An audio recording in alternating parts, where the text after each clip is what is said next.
There is a weed whacker, gas-powered cutter in the Yep, background. I Are you hear it. Yeah. Oh no, it's fine. But yeah, okay? It's pretty loud here, but I think it's a noise canceling microphone as well. In any case, um, you ask a question about remembering, and as you are most aware, sati is the whole quality of remembering. Except that sati has the quality of remembering to look at what's going on right now. Now, the kind of question that you had was the fear of not remembering things that you need to remember at the point in time when you need to remember them the most. right. Almost like a kid who is getting ready for an exam. Yeah. Okay, Yep. is that kind of it? That's exactly right. Yeah. Okay.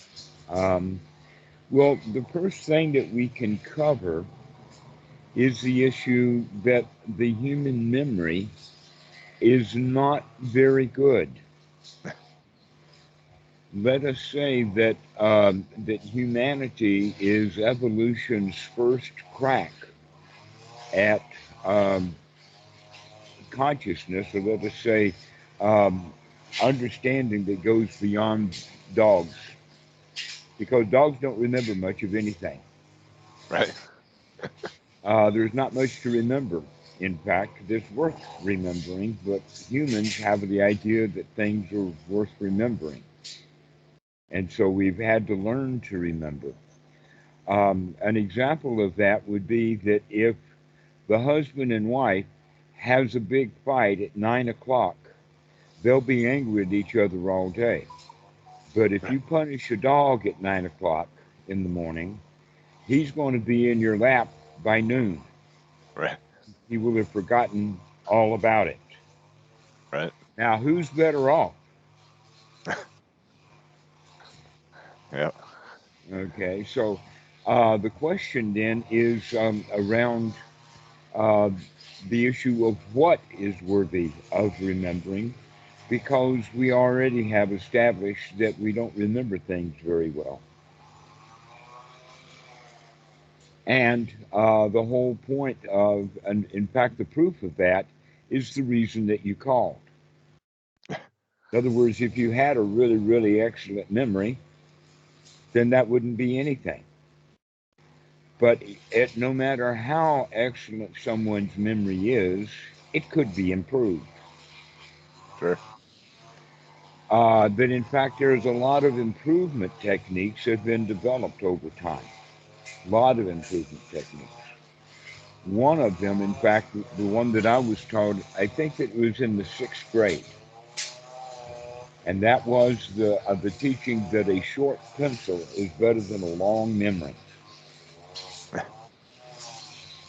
Write it down. Right. Uh huh. And yet I never took that to heart, because I followed a different drummer, I guess, rather than that, because all the kids take notes in class. Everybody goes around with a short pencil trying to substitute that for a long memory. But the style that I used was pay attention to what's happening. If you're paying close attention to what's happening, that's the part of it that makes it rememberable, is because we're looking and we're paying attention. That generally the things that the kids forget on the test are the things they don't care much about anyway. Right. But the things that they really care about, they're going to get that part right on the test. Okay? So every one of us is now in the position of going out and taking life's tests daily. It's like a pop quiz every day. Not only a pop quiz every day, but it's a pop quiz in every class that we're in and every day. So, with that kind of understanding, everyone is going to be making mistakes on their tests because they don't remember the answers to all of the questions. Right. That is the definition of human society, right there. If we could remember all that we are told, if we remembered all we were told because we were paying attention and listened to all that we were told and absorbed it interestingly as it was being told, then memories would be a lot higher. And so we have the issue of the input. Then we have the sustainment of keeping it in memory, and then the bringing it up and reprocessing it in the current situation. So there's three aspects of memory, and that most of the problems with memory is the input. If we don't take it in properly, and if we don't take it in properly, then we don't get it. An example of that is the kid who's listening to the teacher in class when they're covering a subject and is really curious and interested in the topic and asking questions, etc., like that. When it comes to the exam, he doesn't have to do much study on that particular topic because he already knows it. Hmm. Where the other kids who weren't listening very carefully, when the time comes for the exam, now they've got to study. But they don't want to study, just like they didn't want to listen in class. Right. And because they didn't want to study, it's hard work. Learning is hard work when you don't want to do it. Everything is Right. hard work when you don't want to do it. And so it's a lot about the attitude. So this is just typical. I'm not talking about you in particular, but everyone is like this. This is natural kind of thing. So if you have the interest in knowing something, then you have the interest by into learning it, and then it won't be a memory problem at all. Right. Now, there's another point about that that's really quite interesting, and that is going to Socrates, because Socrates, in his dialogues and asking questions, began to point out that learning is not absorbing data, but learning is, in fact, the ability to display that you have learned it. Right. Okay, so in fact, the learning is the test itself, not the classroom time before the test. Right. That's an interesting point.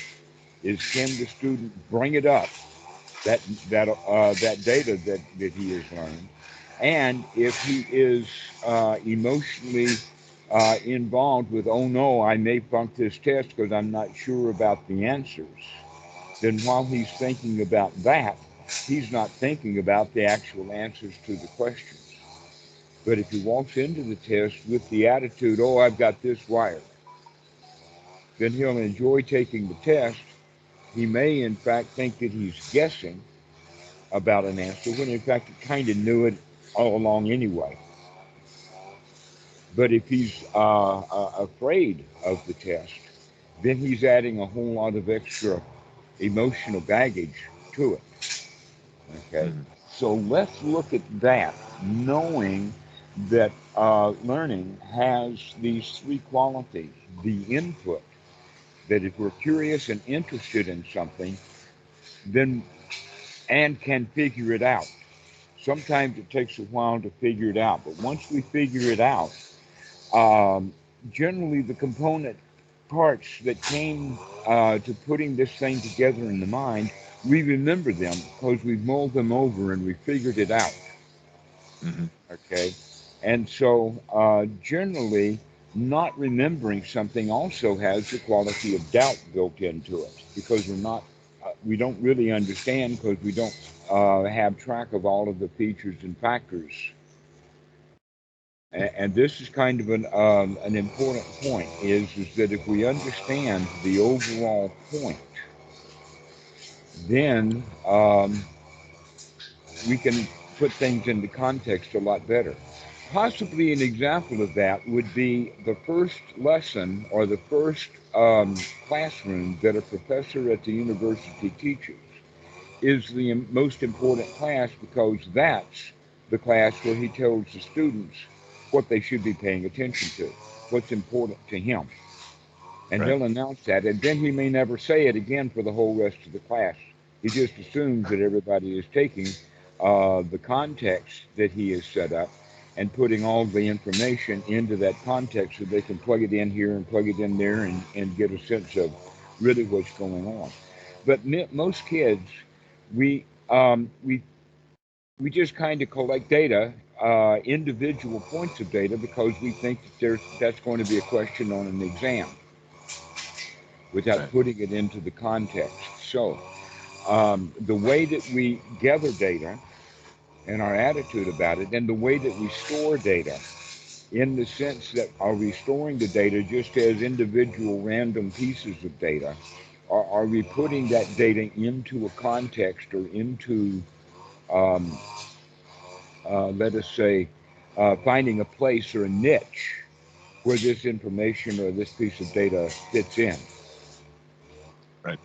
Um, that's a really, really valuable point, is to recognize that. So, um, the, the bigger or deeper point now, we've talked about getting the data in and processing it in a way so that it will store and stay because it's got a context and it fits in with other facts.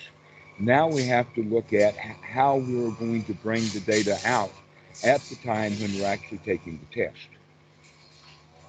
So Okay. now that's the third item. When and how are we going to handle this particular thing? Also has a lot to do with attitude, in the sense of, oh, I've got this. I can handle this easily enough because I understand the context in the first place. And so Okay. understanding of the context is how we're going to plug all of the details of knowledge into place. And then we have the confidence that we can bring that whole context back out to fit that data in.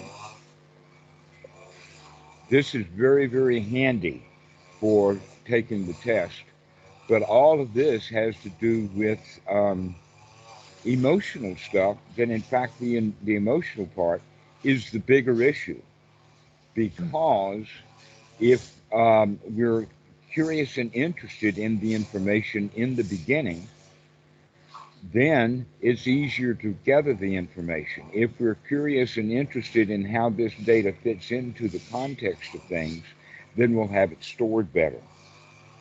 Right. And if we have the right attitude when we take the test, then we'll be able to access that data much easier without having to have a pity party about, do I remember it or not. Okay. So with that context, we can start looking at um, the the deeper point. Then is the sati that we need to remember how to remember things. So sati then is the process of remembering rather than the facts that are to be remembered. Right. Okay. So when we're learning something, if we have the sati to remember that I will learn this and remember it better if I am curious and interested in it. And if I'm not interested in it, then I probably won't learn it. But see, we don't even think about that. We just think of this as something that I've got to learn, and we don't pay attention to the fact that I'm not interested in this topic at all. I'm not interested. I was assigned this class, I was put into this class, and I'm just not even interested in the topic. Right. Or I can't do it, which is another one. The attitude that I can't do it, I can't learn this. And we pick that habit up as kids.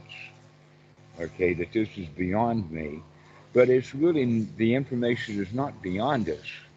What really is going on is that we um, are not interested enough in the topic to want to learn the data.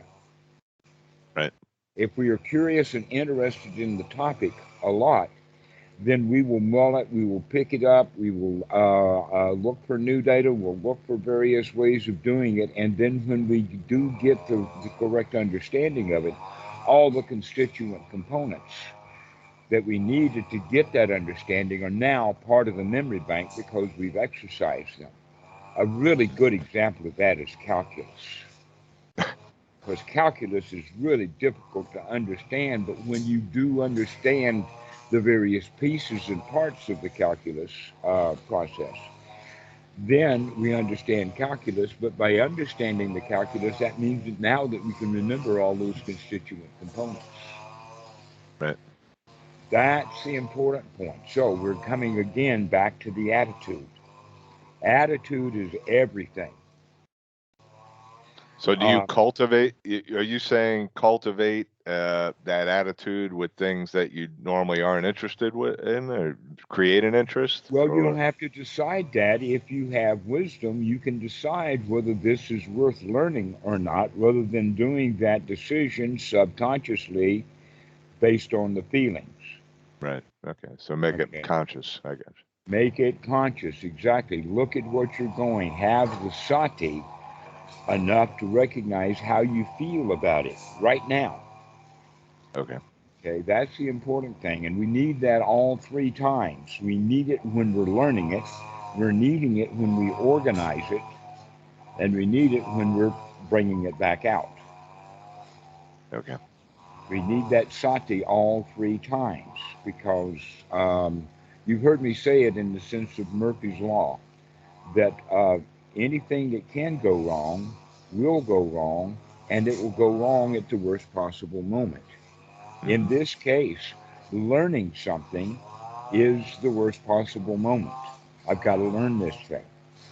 Yeah. Okay? Anything that can go wrong will go wrong, which means I didn't remember it. I didn't remember it. I've forgotten it, or I never learned it in the first place well enough. Okay, so this is the way that we're going to approach this is this present moment. What is my attitude towards this? Can I change my attitude towards it? Now, there's something else with that, and that is that there is also um, it's the same kind of memory exactly, but it has to do with that paying attention that we talked about in the sense of learning something. A real example of what I'm talking about is that the guy opens the door to his house because he's in a hurry to get to the bathroom. And on the way, he sets down his cell phone and his car keys on the way to the toilet. Hmm. Now I can't find Now he them. can't find either one of them. Right. Yeah. He didn't pay attention to where he set those things down because his only intention was is to get to the toilet. Right.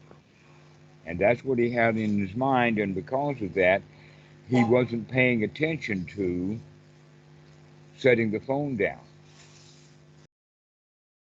So this is again how we begin to recognize that we've got a learning here if we remember to remember, or if we remember to look, if we remember to pay attention, if we are practicing various aspects of anapanasati, including with the hands and whatnot, because we're conscious and aware of our hands so much, when we set something down, we know that we're setting it down and we know where we put it.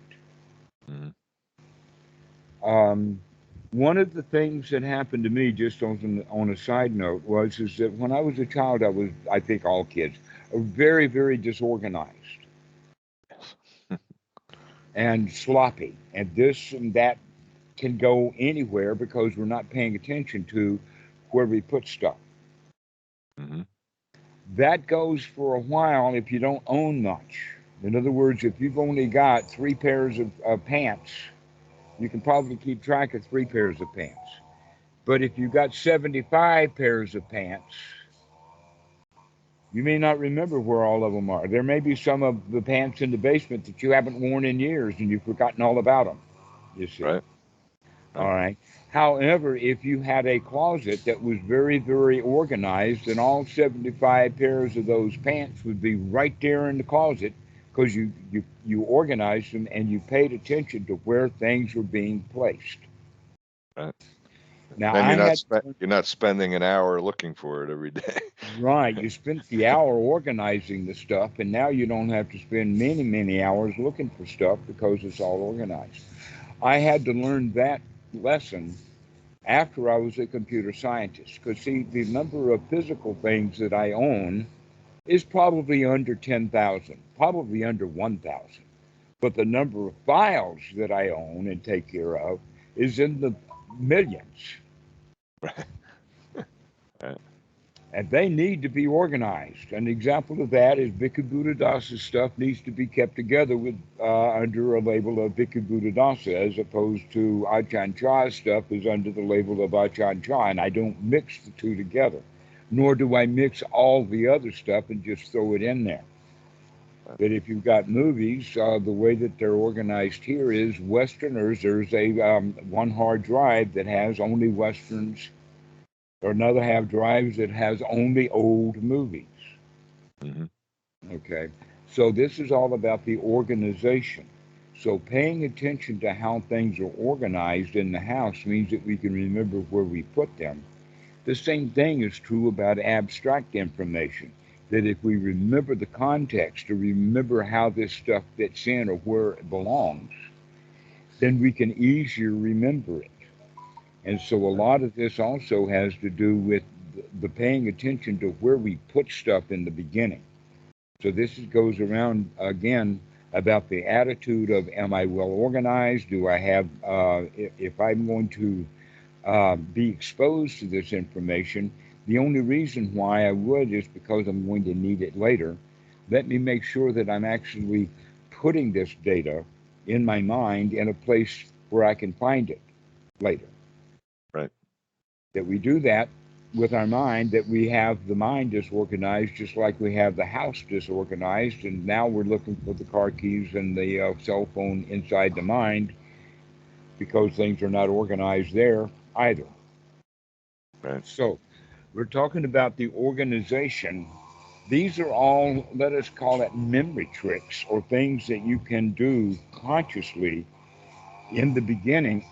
For instance, if the kid walked into the class with the intention of, I've got to learn and pay attention to what the teacher is saying, then he's much more likely to do that. He's got that attitude of, that I want this and I'll get it. Most kids, when they go into class, they don't have that attitude. They don't get that attitude until exam time. Right. They're thinking about what they're going to do after class, right? Right, exactly. That what we're doing right this very moment is unvaluable, not wholesome.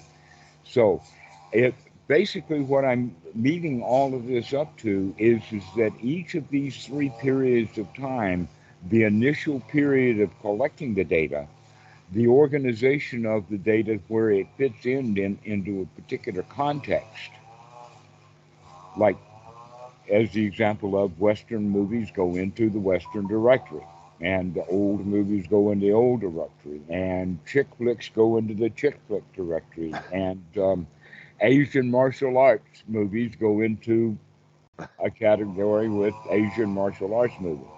That way we can find them because we know what we're looking for, because we know the organization. All right. Right. We can do that also with our knowledge of, say, history or music or whatever else that the class is, or in fact, the kind of job that we have Mhm. will require us to remember to put things in, to get them organized so that they fit into a context, and then we can retrieve that data at the right time.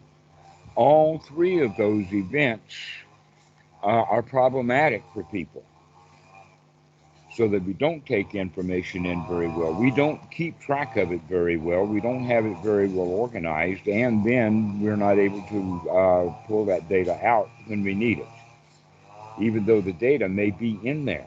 It's surprisingly how accurate um, our storage mechanism is. It's just that the retrieval is so lousy Sure. that in fact many people who have gotten into meditation and have done a lot of clearing out, one of the surprises is that they begin to remember things that happened long ago that they had completely, basically, in quotations, forgotten all about. Hmm. Most people do not remember many of the things that happened to them before the age of 5 or 6. We just don't remember that stuff. Why? Because we weren't organizing, we weren't paying any attention to it. But once we get the mind more organized, that data will be accessible, Hmm. That's so interesting. that you can remember many thousands of things that happened when you were 2 and 3 and 4 years old that we normally would not have access to because of all of the other things that are disorganized in the mind. Hmm. And that one of the ways that we disorganize things is by, uh, just like in computers, a file will have a name to it, or Hmm. it'll have a way of accessing it. That you could sort files by date to look at maybe the thing happened at that particular date and whatnot. One of the ways that us humans organize stuff within the mind is with the emotion, in the sense that we put all the stuff that really hurt off into the category of this really hurts. Right. Okay, and with that kind of organization system, then we don't want to deal with things that really hurt, so we kind of forget all about them, and yet they keep coming back up, and when they do, we hurt. Hmm. Because we hurt, we're all we really remember then is the hurt, not the details. But if we can dredge something up without having any emotional baggage, it doesn't hurt anymore. Now I can see it more clearly. And so this is also a point that when we store things, we often store it with a lot of emotional baggage. But you And, also and aren't go ahead. are like most memories I have seem to be flashes. They're not really movies per se. You know what I mean? They're little bits of stuff, which then will associate to another little small bit. You know, like I get a quick image, emotion. You know, it That's just exactly right. Congratulations for seeing that. That was something that I was going to cover. And yeah, that is that you're exactly right, because if there is emotional baggage to that memory, then all we have to do is have the flash of that memory. And now the next mind moments are going to be in emotion, they're going to be in feeling, they're going to be in reaction to that flash, right. as opposed to continuing that flash and making it a movie because we're paying attention to the movie rather than paying attention to how we feel about the movie. Ah, All right, so, but this happens a lot, that people will have a flash of a thought and then they'll have a feeling about it. hmm, Let us say the feeling is anxiety. sure. And then they come to the therapist or to their guru or someone and say, I feel this anxiety, but we call it free floating, or I don't know where it comes from. Okay. The answer to that is that's because they're not paying attention to those flashes. That one mind moment that takes about a tenth of a second, that can be just colors, but Hmm. it doesn't have to be details. An example of that is that you see an invoice and you don't want to pay it, so you put it down. But that invoice has kind of flashes. Let us say the flash of the logo of the company that sent it, or the flash of the way that the lines are seen on the paper, so that you can have a flash of that invoice come popping up in the mind, and immediately we start feeling bad. Hmm. But it was just a flash of an invoice. We didn't even see the invoice. It happened too fast for us to get any details at all about that invoice. Right. That in fact, when we first saw the invoice, all we saw was the bottom line of it. We didn't even pay attention to any of the details of it, so that was not part of memory anyway. That all we have is that piece of paper that flashes in the mind, followed then by bad feelings. Hmm. But even though we didn't pay much attention to that invoice when we saw it the first time, because we immediately went into bad feelings because we saw only the bottom line, if you sit without the feelings, you can actually reconstruct in your mind that invoice. Most of the details are there. You saw it. That data Hmm. came in, but it didn't come in a way that's accessible, especially when the thought of it comes back up. It brings up emotions also. This is exactly what happens to the kid when he's taking the test. that when he sees that question, he's going to have, instead of dredging up his memory and thinking about it and paying attention to the question itself, he's already in bad feelings. Mm. I don't know what's going on. And that's exactly what started this with when you first called about the point that we don't remember things, and then we feel bad because we don't remember things. Right. And now that we're feeling bad, that's what's going on, is the bad feelings about not remembering things. Mm-hmm. If you have sati, if you can wake up to that, you can say, never mind that question. I'll come back to it later.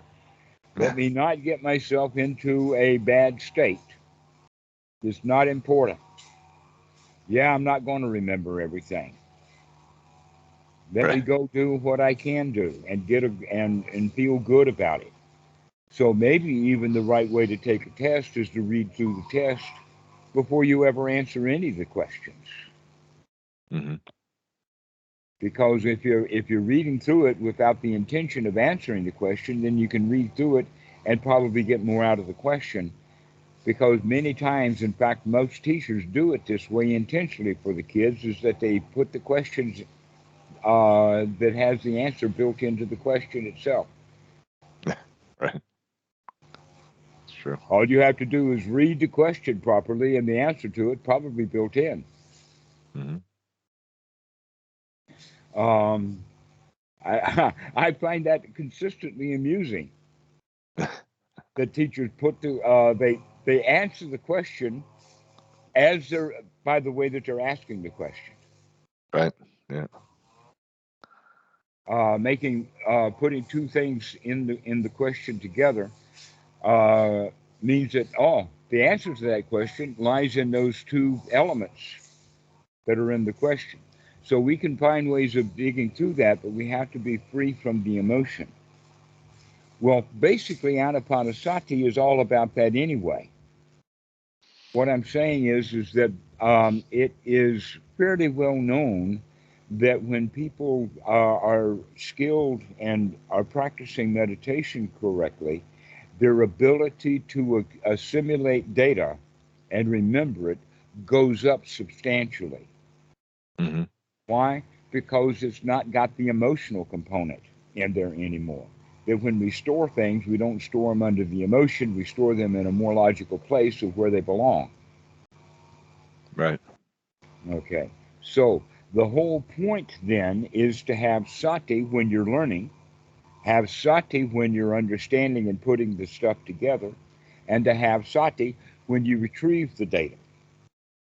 It's all about the sati, to remember how you feel and to remember that you can feel the way that you want to feel about the learning.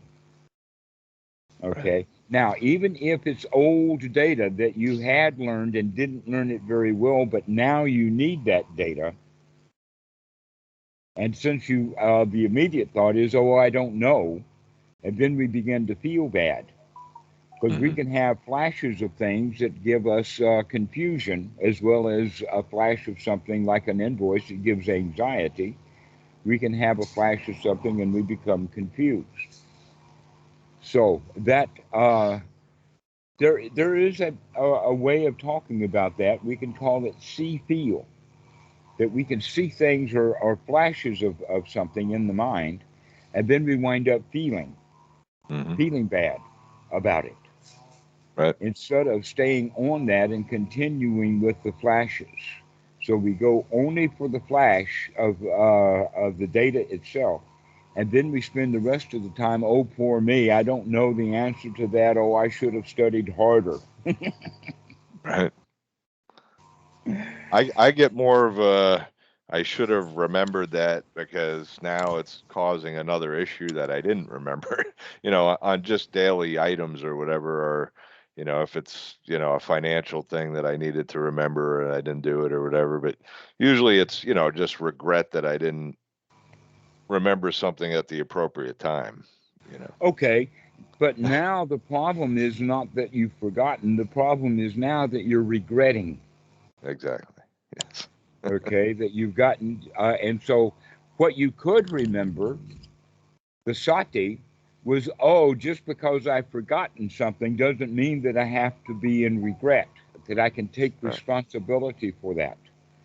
Yeah. That in fact, Well, the feeling of the taking, yes, I did that, I screwed it up.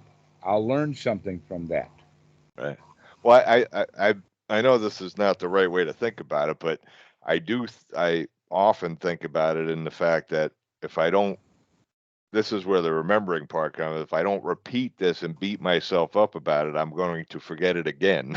So I guess that's kind of in the back of my mind. Like if I let this go and don't make it really important, then I'm going to forget this again, and then that's going to cause even more trouble. So it's a circular kind of thing. I mean, I know it's stupid, Mhm. Well, but, and that kind of stuff, though, can be taken care of with a calendar. That's the short pencil is better than a long memory. right, right. Well, but Okay, so I have an issue with that too because I have a to-do list that's like 4,000 items. So I think I overdo that too. But yes, I do understand what you mean by that. Um, Yeah, I mean, I try to write everything down. I'm a calendar freak and a to-do freak, almost probably too much. So, okay, well, probably that you're doing that, so you're hearing what I'm saying, and you're saying, yeah, I'm checking that, but you're such a calendar freak because you're afraid that you're going to forget something. exactly. Yes. Ah, okay. Well, that means that your calendar freak doesn't solve your bad feelings, Yes, that's true. that you don't trust your calendars. Right. Right. Or I get And, overwhelmed by them, when the to-do list is so long, it's like, oh God, you know. um,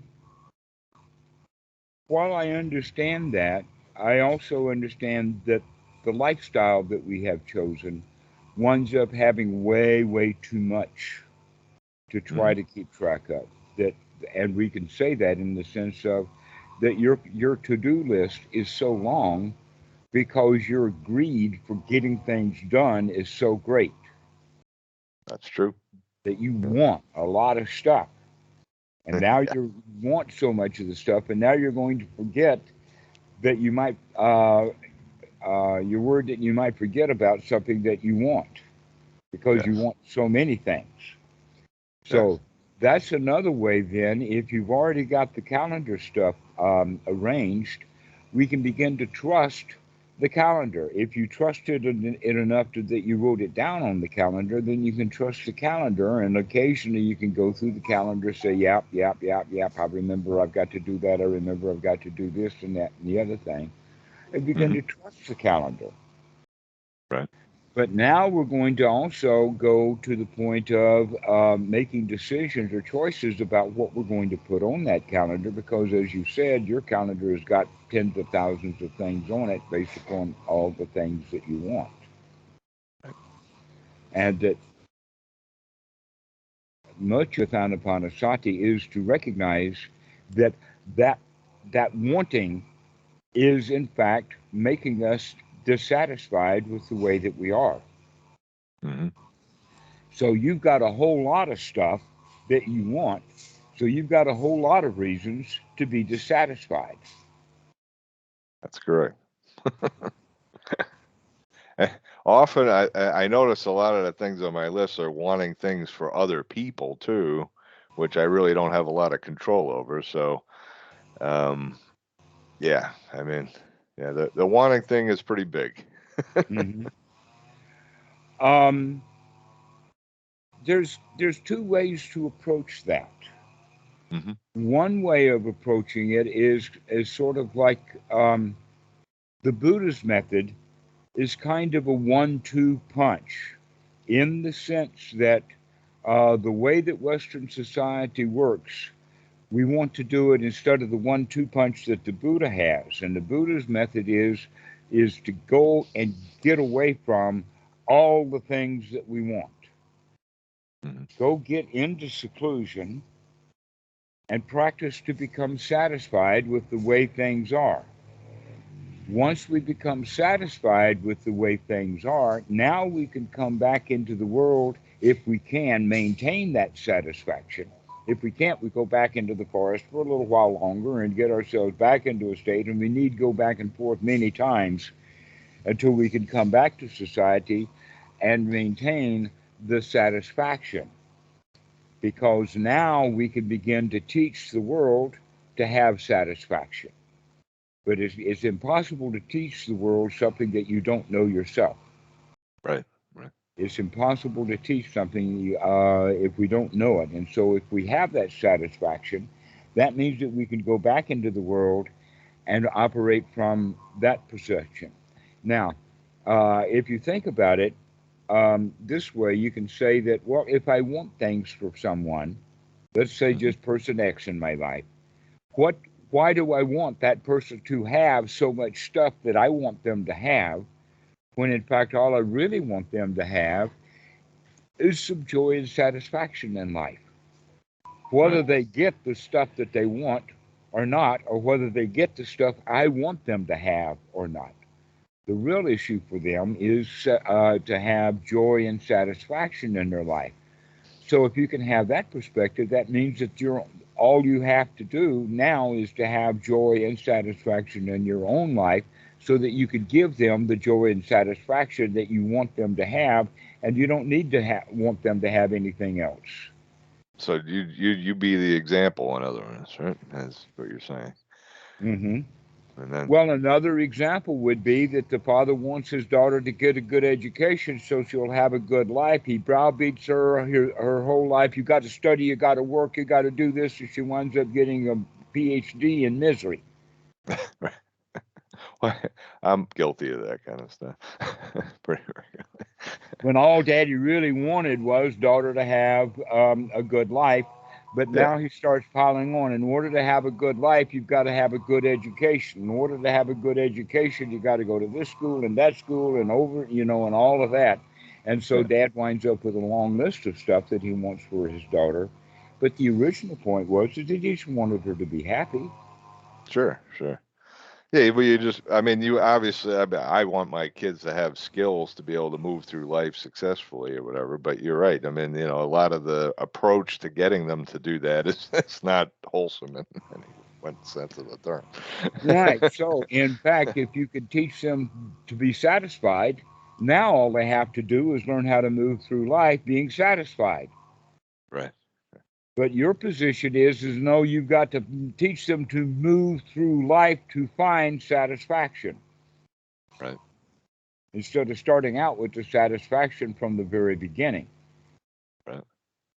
That's the difference in the teachings of the Buddha. Now we can go into it in looking at it from a different perspective, in the sense of the Christianity, because Christianity, a major, major, important, high quality teaching of Christianity, is the golden rule: to take care of each other, to love thy neighbor as thyself, friendship, neighborliness, that, that kind of thing.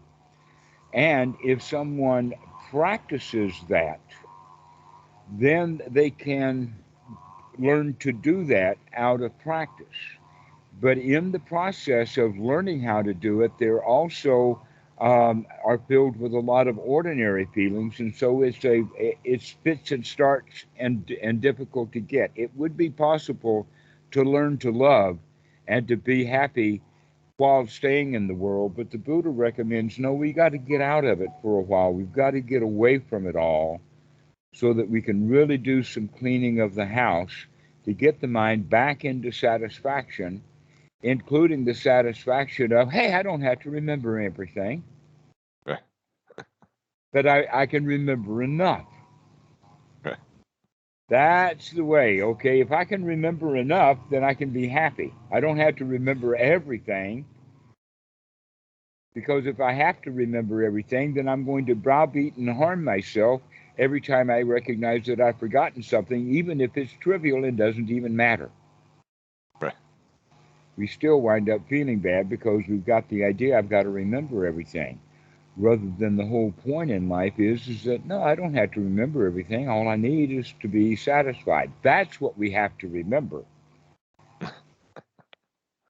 is to remember to be satisfied, to remember that everything is okay, to remember that, yes, I can take my mind and come out of those flashes so that when that flash of the invoice happens, and then the bad feelings come associated with it, let's remember at that point in time, hey, I don't have to feel bad because that invoice is not paid. That paying the invoice or not paying the invoice is one thing, but how I feel about it is something completely different. In And other what do you words, I at that point, do you talk to yourself about that? Or now you were talking about remembering the invoice in detail. I mean, should you do that, or just say to yourself, that's not really, I mean, I can come to that invoice later. I mean, what is that basically what you would say? Or well, the point would be then is that whether that invoice is on the table or on the shelf or wherever, it right now, while I'm thinking about that invoice, as that flash of the invoice comes by, I'm not paying it right now. okay. I may pay it later, but right now I'm not paying it.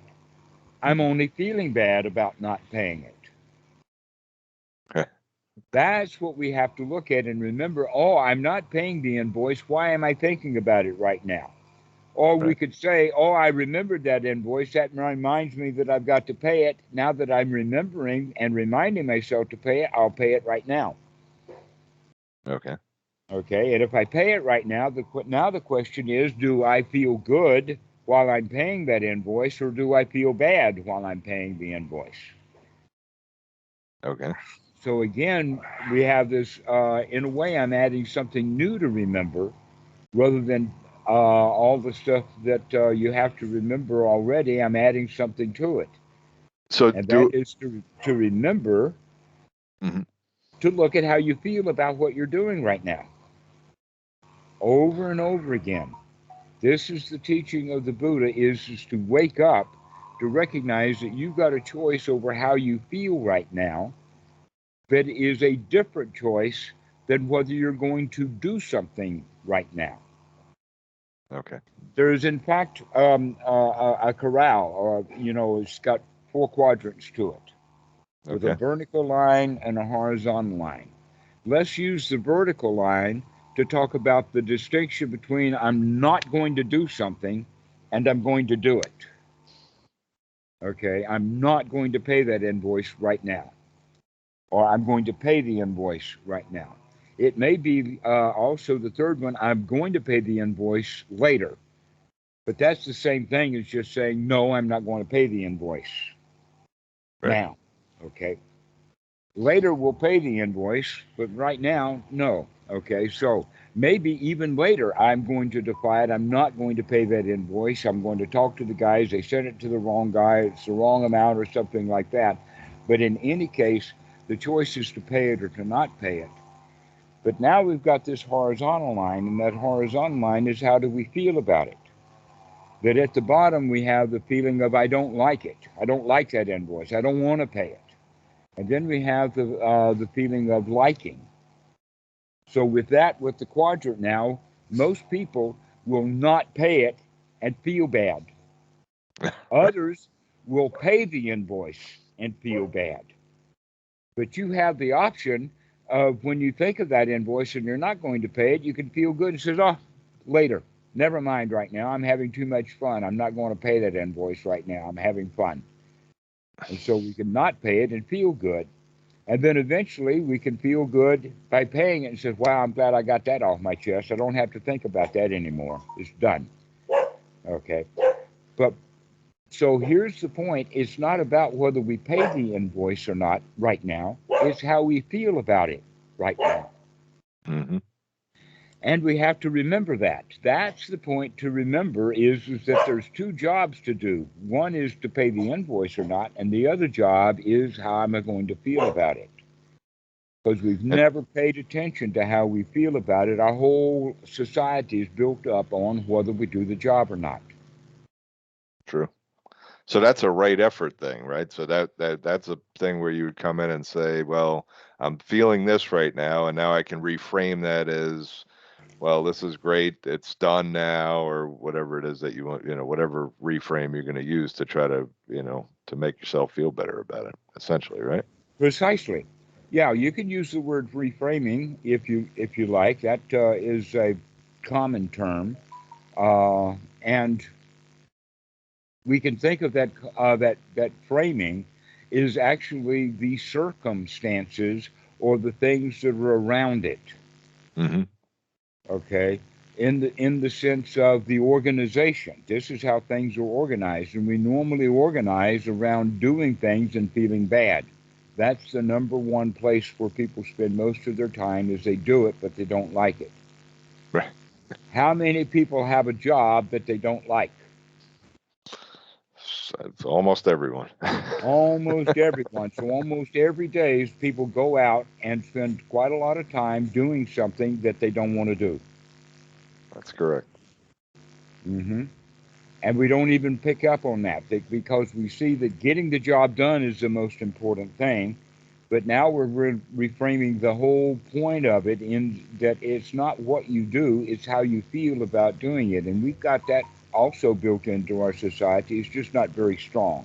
An example of it in the old days, and I haven't heard this in modern professional sports anywhere near the way that it would have been said 50, 70 years ago. And that is that what they said back then was it's not whether you win or lose, it's how you play the game. Hmm. That could be like being, are you a sore loser or are you a good loser? Can you handle that? Okay. Right.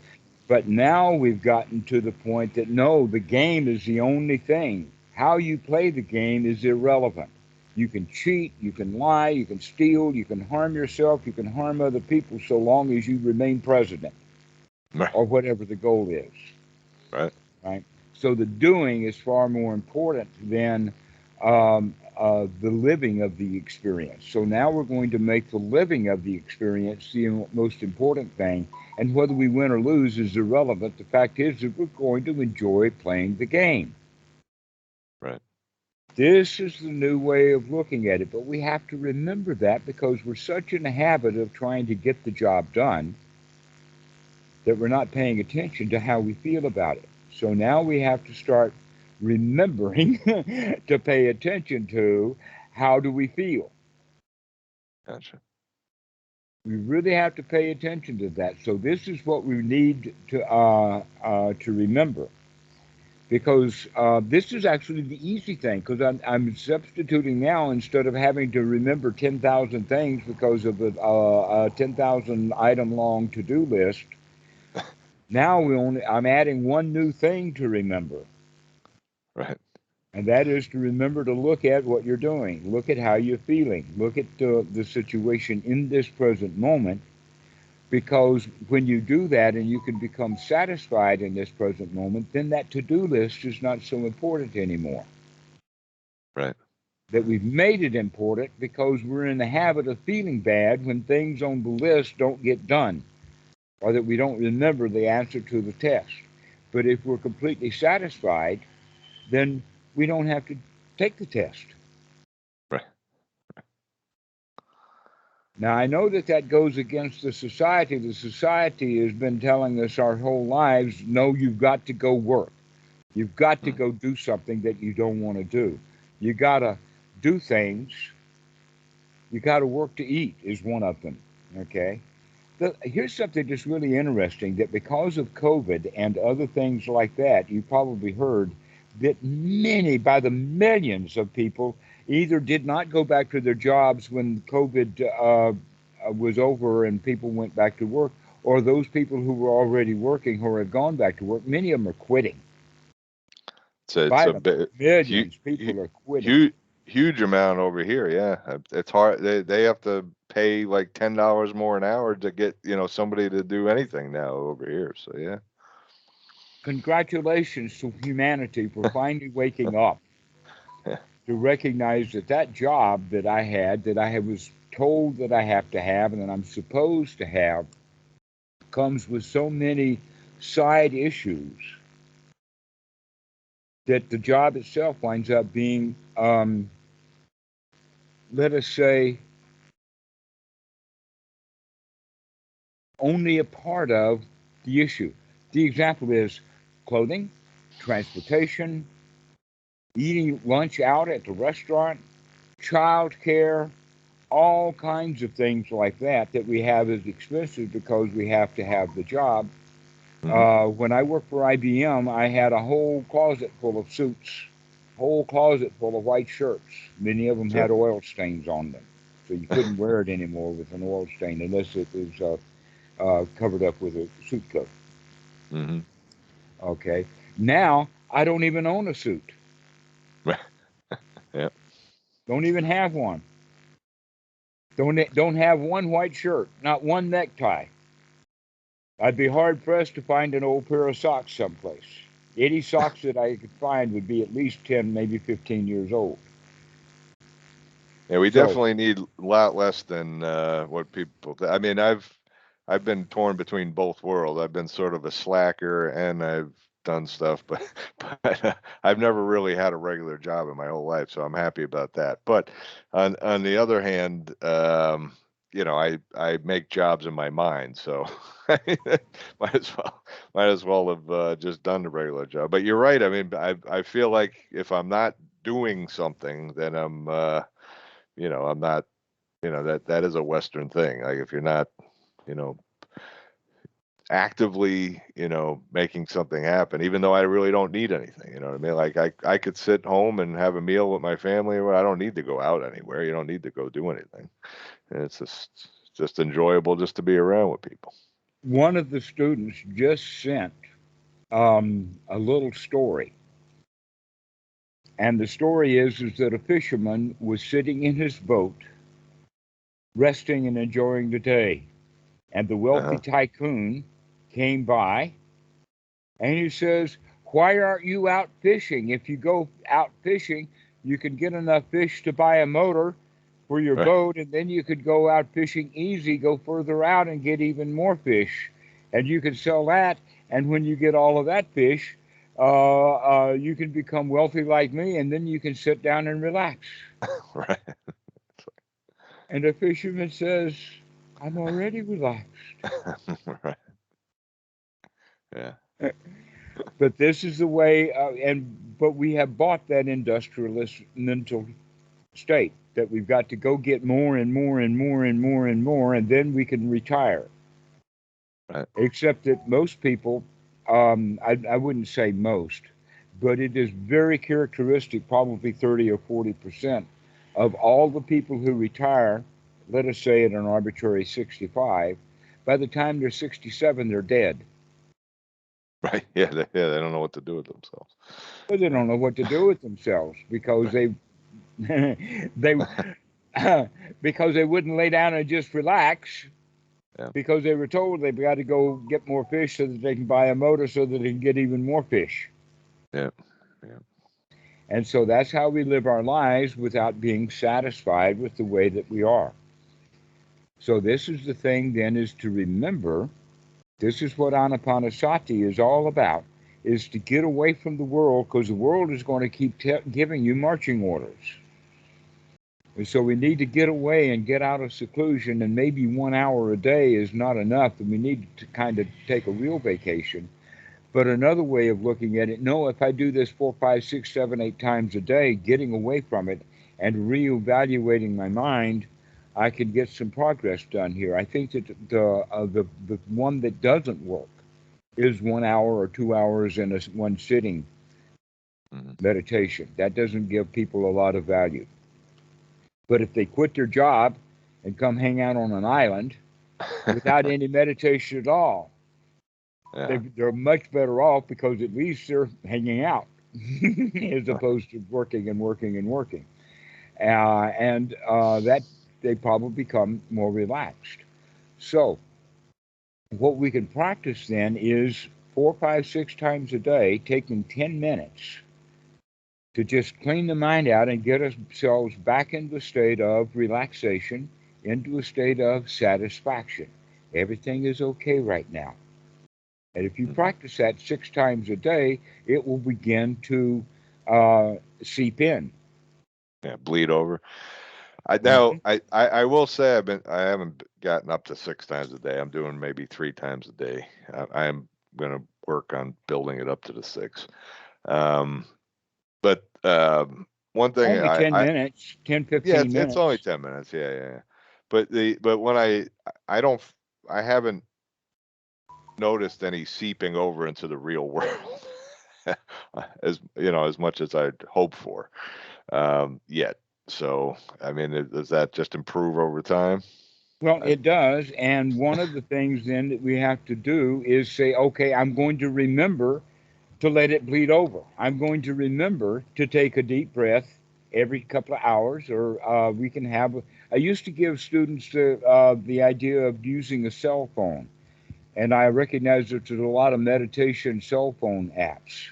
But hmm because the culture is such that people get really attached to cell phones, and we don't really need them anyway, then I wouldn't really recommend that you would do it. But you can remember uh, every 30 minutes, or you can make kind of a rule every 30 minutes, you're going to stop what you're doing and take a deep breath and relax.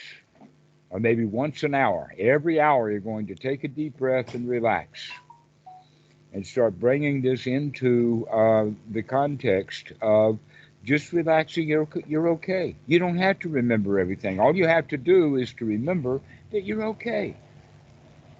right. Just remember everything's all right.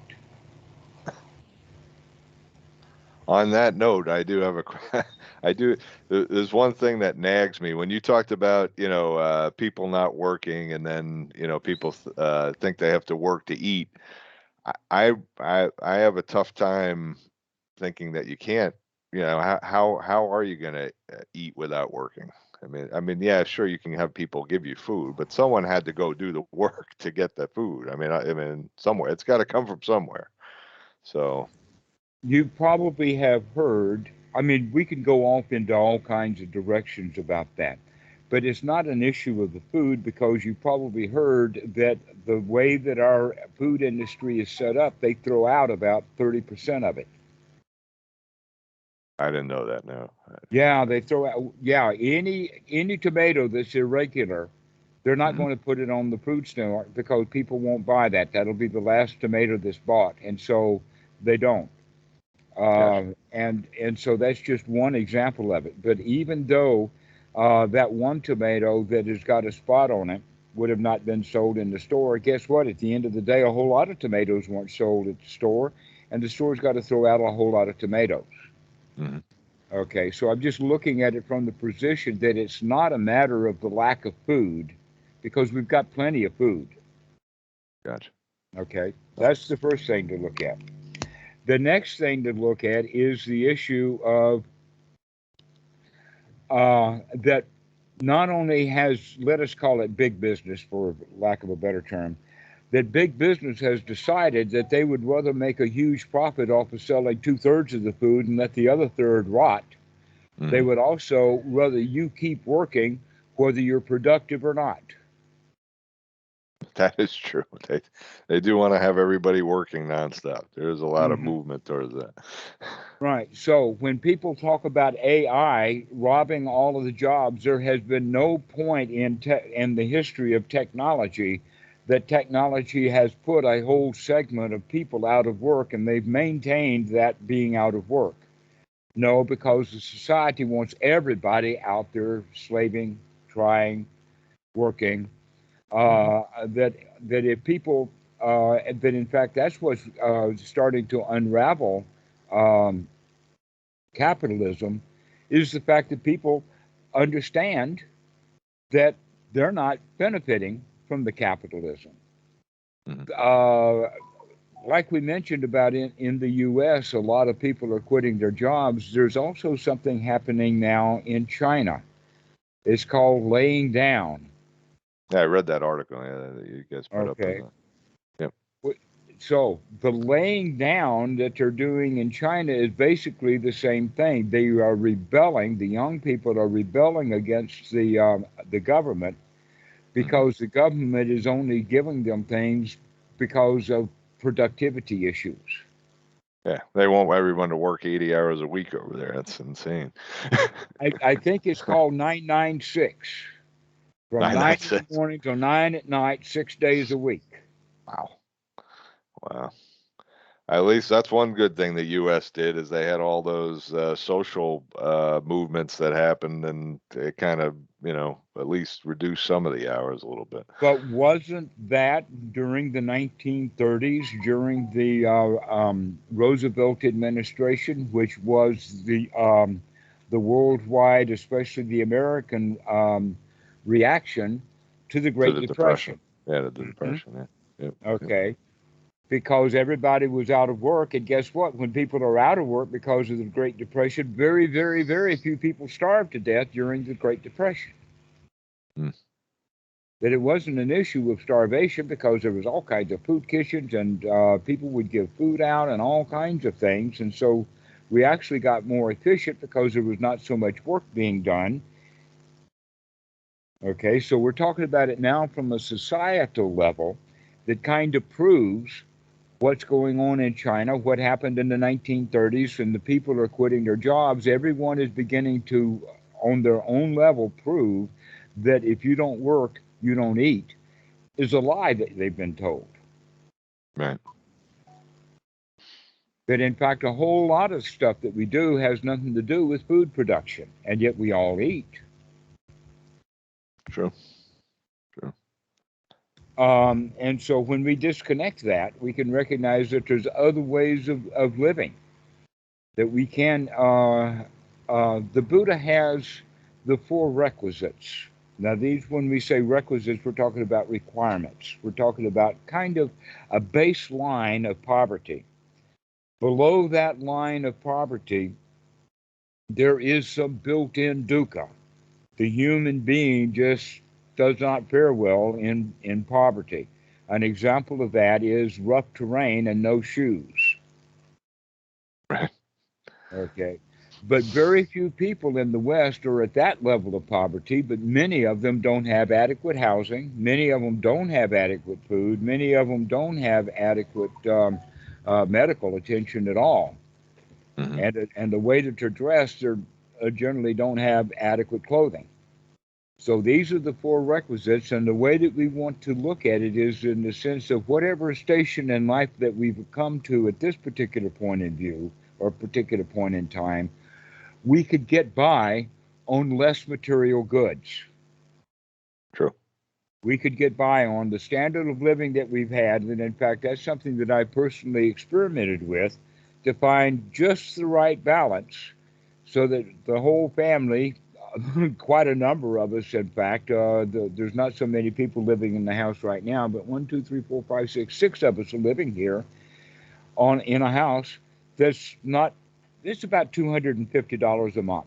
That includes water, electricity, because there's no air conditioning, there's no Right. heating, Right. uh, and so it's actually quite uh, cheap living.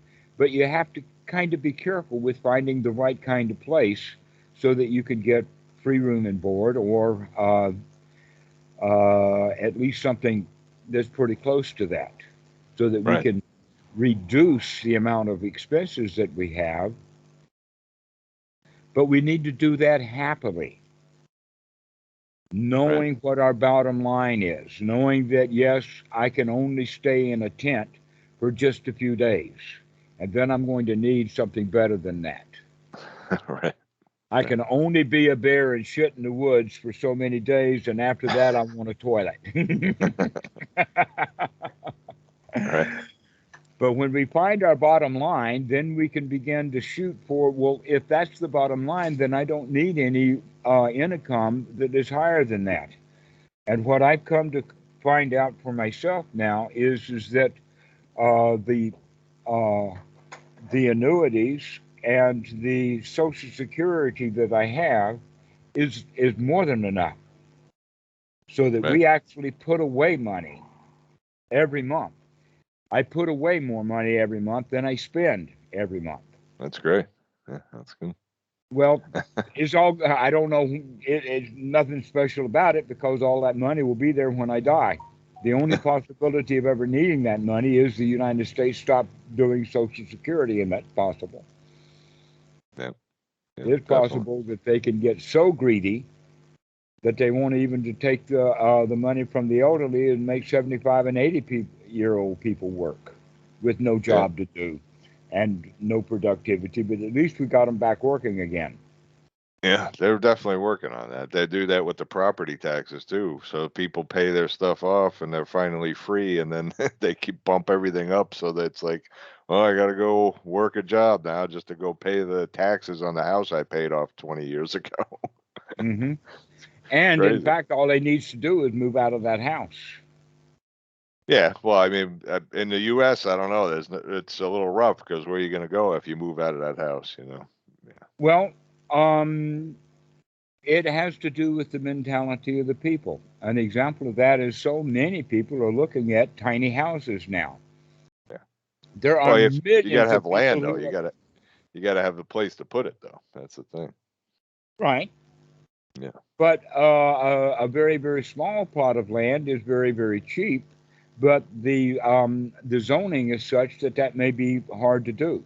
That's exactly. Yeah, they won't let you Yeah. put it there. That's the other issue. Well, all of the zoning laws have come to the point that the zoning laws are actually a part of the mentality of I'm stuck. Mhm. But you can, in fact, find ways around even the zoning laws. Yeah, if you put it on you got to put it on a movable object. Usually, that's how they do it. That's how you get around it. It can't be on a permanent structure. I've looked into it. I wanted to put one in my backyard. One of those. They're really cool. Those little houses. And you could do that with the containers too. You know, you could buy. Well, I don't know. I think they've gone up now, but all the shipping containers used to be able to buy a used one for $2,000. Hmm. Drop that in your backyard. It's completely airtight. I mean, you can, Well, and by the they, time they sell them used for $2,000, they're not airtight yeah, anymore. probably not. But yeah, I mean, you could seal it back up, and it's No problem. yeah, Exactly. yeah, Because those containers are designed to have 8, 10, and 12 of them full of goods stacked on top of each other. yeah. They're pretty Uh, sturdy. so that's why they sell off the used ones. And in fact, there's a place in Thailand that it's just, it's a huge area, maybe a huge square mile or nothing, but, and they're disarranged. I mean, they were just dumped there. They weren't Oh, organized at all. they just dump them. They just dump them because the Wow. Thai people haven't figured out that they can make houses out of them yet. Yeah, yeah. And you can make pools out of it. I mean, there's all kinds of stuff. Really cool stuff. Really cool stuff. Well, that's all again about the recycling. That in fact, a lot of people live quite well, easy, living an easy life by just recycling a few things that come to them easy enough. Right. Right. So the whole idea of if you don't work, you don't eat, that is built into the legal system, the zoning laws, the taxation laws. Everything is designed to keep you busy and keep you working so that somebody else can make some money off of your labor. Right. Right. But we aren't taught that in school. What we're taught is to fit in, go along to get along, go to get a job that you don't like. That's a requirement. Right. Right.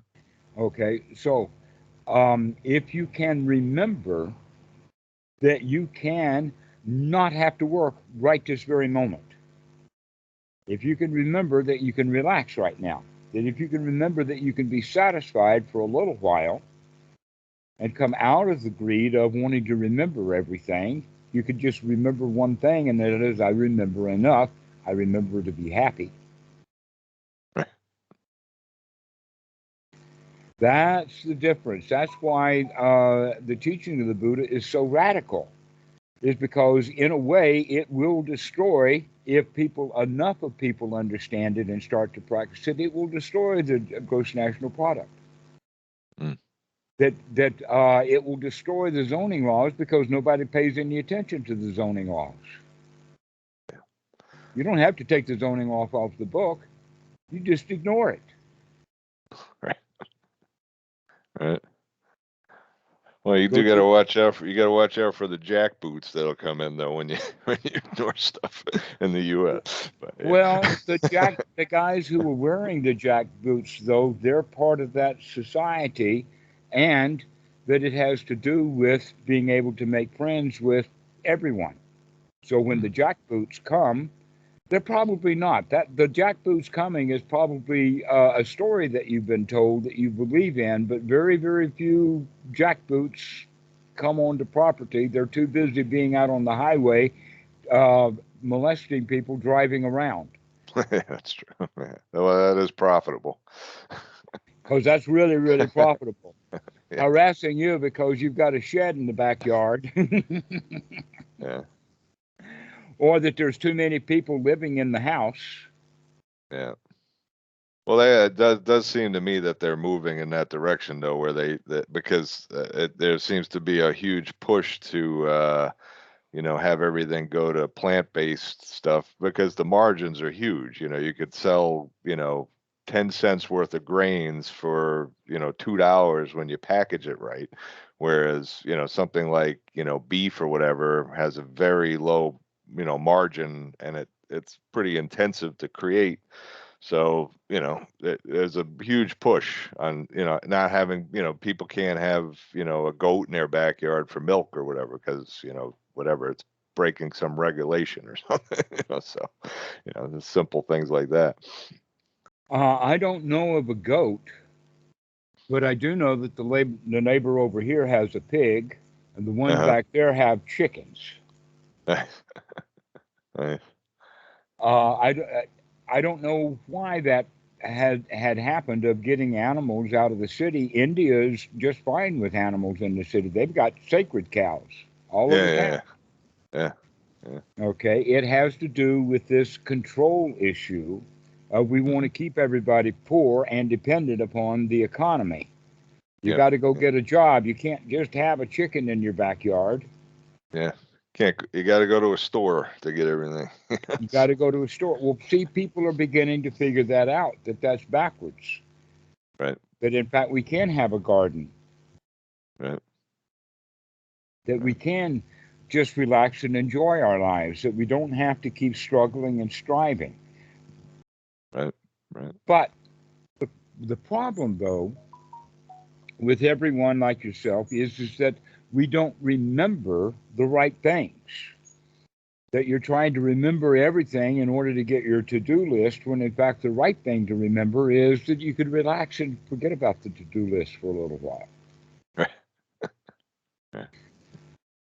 Maybe not permanently, but if you get used to forgetting about it for a while, maybe the next time you can forget about it a little while longer. Maybe you can go all day without worrying about that to do list. Right. Take the day off. Yeah. Maybe take a week off. You don't have to worry about that to do list for a week. You That can would be stop nice. putting, yeah, okay. So that's what you can start looking for is that can you remember to not put stuff on the to do list? Can you remember to keep your to do list empty? Or at least right now, at least for this period moment, let me at least remember right now I can take a deep breath and just relax. And we need to practice that over and over and over throughout the day so that you can come down to about 10 or 6 times a day. You can actually relax and get rid Mm. of that to do list. For about 5 or 10 minutes, you can just forget all about it and just enjoy the moment. This is the practice of anapanasati, is to remember to take the right effort to throw that to do list out of the mind for a moment and to take a deep breath and relax. Everything's okay, everything is fine, I'm satisfied with this present moment, all is good. That's what we need to remember. Right. Now, if things pop into your mind while you're doing, taking that moment, the best thing to do would just is that why you go back to the breath, because it's such a basic low level thing? You say, well, the breath It's is a good. It is. It's an excellent anchor. And you can see that at the baseline, when you're sitting or laying in bed and doing absolutely nothing, the body's not moving or anything. The only thing that the body is doing is breathing. And it's Right. doing it right here, right now. So Right. that would be what we would mean then by the baseline is to pay attention to the reality of the situation. And the reality of the situation is this human body is laying here breathing or sitting here breathing. Right. Okay, and so then we can begin to build the sati in the sense of this breath. This is a life giving, long in breath, and it's delicious. If you don't think that an in breath is delicious, try going 5 or 10 minutes without one. And then when you take that breath, it really will be delicious. Yeah. Well, you're right about that. I did Wim Hof has a breathing thing where he has you do 40 really, really deep breaths, and then he has you do a breath hold.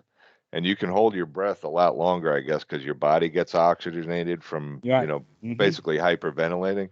And, you can hold it for probably almost 2 minutes, really, which is kind of amazed me because if I try to hold my breath now, I could do it for maybe 20 seconds. But when you take that deep breath after that, oh my God, it's the it's exactly what you said. It's like heavenly. It's amazing. Yes, it is. All right. So now that you know that, you can begin to practice that little bit of heaven every time you remember to take a long, deep in breath. Oh, that's so nice. And then we can sigh and relax. Okay, so that breathing in and out with sati on the in breath to remember to take a long breath, to remember to enjoy it, to Right, remember to pay attention to it. And then on that out breath, to remember to let it be a long out breath that is relaxing. So as you breathe out, you relax, and everything is good in and out and easy. And you'll do that for a few minutes, and then you'll forget all about it and go off and do something else. But the fact that we did that put us in a much better state than if we had not been doing it at all. right, right. And pretty soon that they start to collect so that you're just sitting at your desk looking at some piece of paper and then all of a sudden you remember to take a long deep breath and pretty soon they become connected. This is why we want to practice it many times during the day so that they'll begin to connect between those times. If we only do it once a day, then we're not building up the habit because we're then spending another 23 hours of bad habit rather Right. than over and over and over again, we keep coming back to, I'm okay. Keep coming back to everything is all right. Wow, what a nice deep breath this is. Not a care in the world right now. Gotcha. So we begin to work on coming out of that I don't like it or I'm in misery into I've got this wired. Everything is good. Everything is okay. I'm satisfied. Things are fine. But our whole society teaches us to stay dissatisfied. Why? Because you cannot be manipulated if you're satisfied. Right. The charlatans have known for years and years and years is that you cannot rob an honest man. What they mean by that is that if somebody is not interested in the greed that you're offering him, then he's not going to invest in your sham company. It's only because he's greedy that he's willing to give you the money so that he can get a return on his investment. If you're already satisfied, then you'll look very closely at that charlatan to recognize that this is a charlatan here. But those Uh, can't see the charlatan because their greed is blinding them. They want something, and that wanting is more important than anything else to them. This is why charlatans are in business, have been for many centuries, and will continue right along. sure. That's the basis of all sales. First, find out what the pain is. Hmm. Find the pain and hit keep poking it till you and then present your product. Isn't it interesting that when you say that, that reminds me that there's actually it's in in the Great 40, in the Buddha's exposition of the Eightfold Noble Path, where he's talking about right livelihood, Hmm. that buying and selling is an item. Oh, Now, really? what I we didn't know mean that. by that is that it's not, let us say, the way that the monks would do that is the monks do a bit of buying, but, and in fact, most people, we do a whole lot more buying than we do selling. Once you buy something, you bring it home and you keep it long enough that it's worn out and broken, and then nobody wants it, and so you take it out to the street. Out to the street. You've probably Right. done that with easy chairs before, Yep. right? There's not much of a market for used easy chairs. No. So the point, though, is that we're not talking about buying is wrong and selling is wrong. What we're talking about is business, the art of buying and selling, of buying for a low price and selling it for a high price. The Buddha would consider that, um, uh, let us say, not noble. It's not a high quality business Gotcha. because we're lying to people. We're poking, we're trying to find out what the need is, find out where their pain is so that we can lie to them and tell them that this product will feel your pain. Right. And he buys the product and pays you the money, and he goes off, and now he's got both the product and his pain. Well, I think some products do solve some of the pain that people think they have, but probably not the underlying pain. Like, Right. That if you, in fact, buy that new car because you needed the transportation, but what you bought is the bad feelings of the first scratch, the Right. repair bills, and the mortgage on that car. Right. That the car hasn't made you feel good yet. Right. It maybe did the day you bought it, but the month after you bought it, now it's an obligation, not a blessing. Right. Right. That's what happens with all the merchandise, though. Everything you buy and everything you eat turns to shit. Right. When we get used to that, then we say, yeah, but that's the way that things are. Therefore, if I want something, I should be careful about what I want because it's the wanting that causes the problem. And if I stopped wanting it, then that's the same as getting it and having to deal with the fact that I bought it, I've had to pay for it, and now I've got to deal with the fact that it's rusting and falling apart. If I Hmm. didn't want it in the first place, I was good to go. But if I wanted it, now look at all the trips. I've got to go find it. I've got to go buy it. I probably got lied to when I bought it. I'm unhappy with it. I'm Yeah. unhappy with the dealer and all of these bad feelings. And I could have been friends with that dealer if I hadn't bought anything from him. But they didn't want anything. Yeah. I tell that to my wife all the time. I said maintenance is like the downside of modern life. Everything has to be maintained. And Hmm. then you spend all your time maintaining things. Precisely. And that's especially true if the maintenance has to do with when the things are disorganized. If Hmm. things are very, very highly organized, then the maintenance is a whole lot easier. And Right. one of the best ways to organize things is to have that space where that item would be empty. Now that's organization. Right. Just Things are don't really even organized. have it. Don't even bother with it. Exactly. Right. Okay. Right. So back to this whole talk that we've been having about memory. Mhm. The whole idea then is to be careful about what you're going to remember Okay. because normally we want to remember everything. Oh, I learned it and I should remember it, but that's just setting us up for feeling bad. That Right. you can say that, oh, well, I remember enough, because in fact you have remembered enough. You're still alive. You haven't forgotten how to breathe. Right. You haven't forgotten Still to wake stay up on. in the morning. You haven't forgotten to wake up in the morning. You haven't forgotten to go pee. Right. So you've remembered the important things. That's the way of looking at it. Well, I've got all the good stuff wired down. I don't have to remember everything, but I do have to remember what to remember.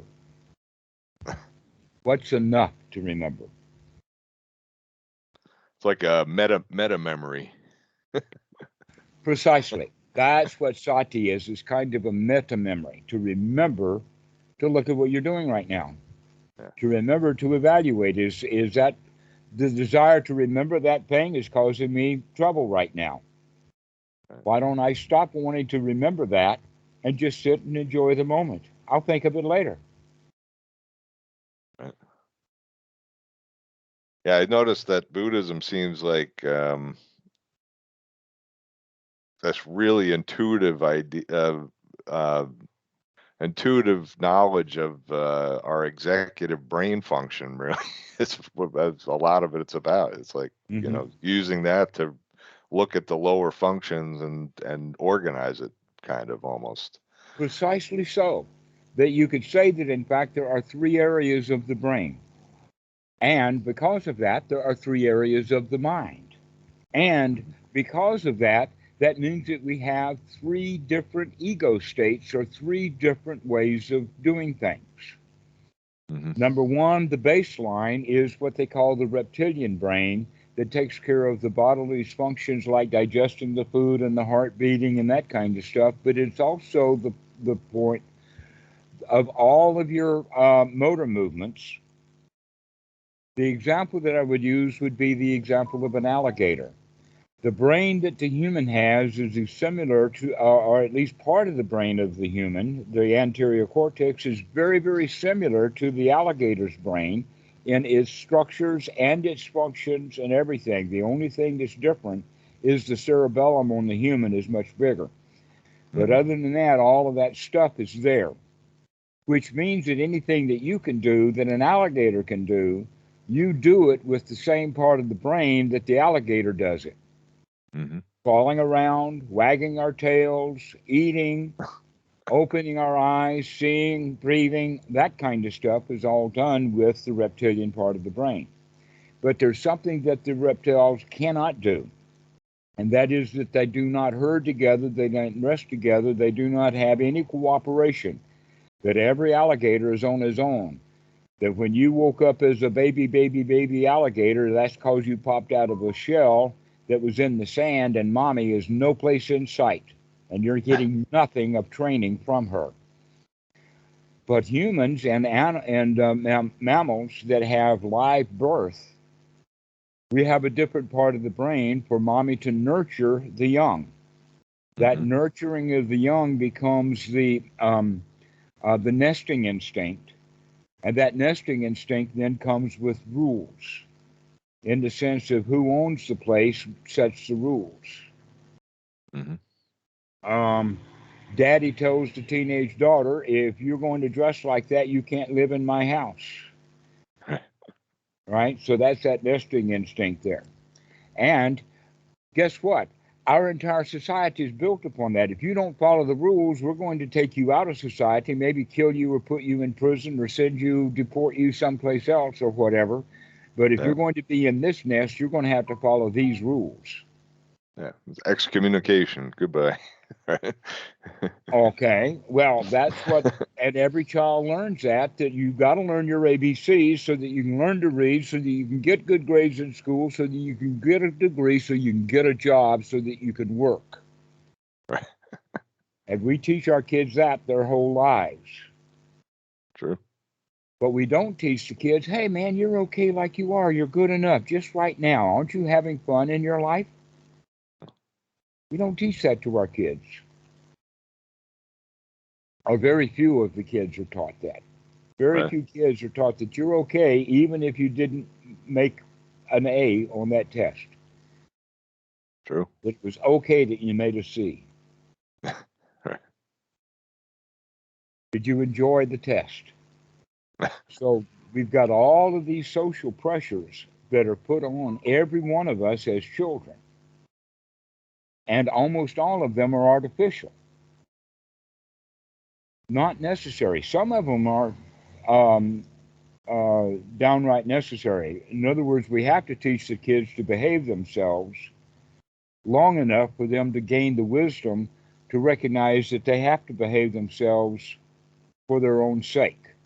rather than because they're following a rule. So we give the kids the rules in the first place. The problem is that most of humanity remains rule bound for the rest of their life because of this midsection of the brain that we call the temporal cortex or the mammalian brain, which is the source of all the rules, all the ways of things that are supposed to do.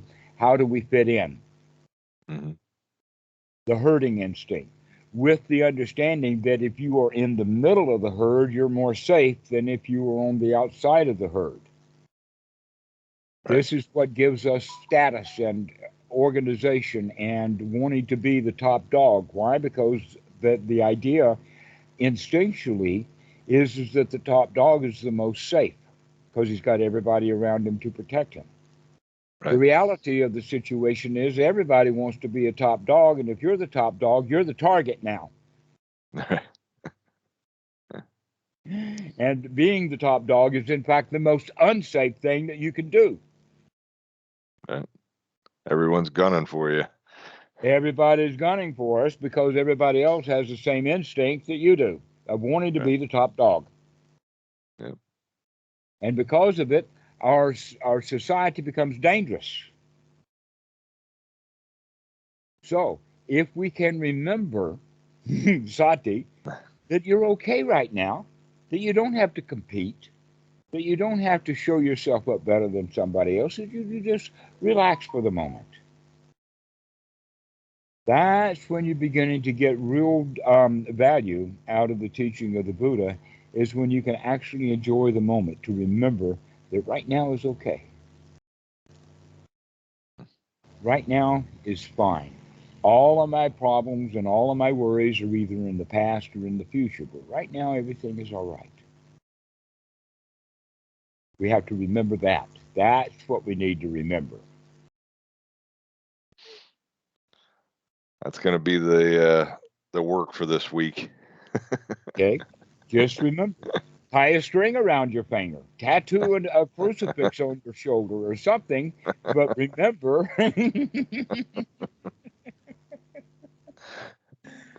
remember to take a deep breath and relax. And in that relaxing, that means to throw out all of the hindrances. Aha, I see you, anxiety. Aha, I see that invoice that it popped right through the mind. It just popped through, but I don't have to have anxiety because I remember that invoice. I can say, never mind, I'll pay it later. It's okay, no problem. This is the thing to remember. That's the important thing. So today we've talked about basic things that we don't remember things well because we don't remember them because we didn't learn it in the first place. We weren't paying really close attention. That we don't keep track of things or we're not organized very well. And so when we need something, we can't find it inside the mind because it doesn't have its associations and place to find it.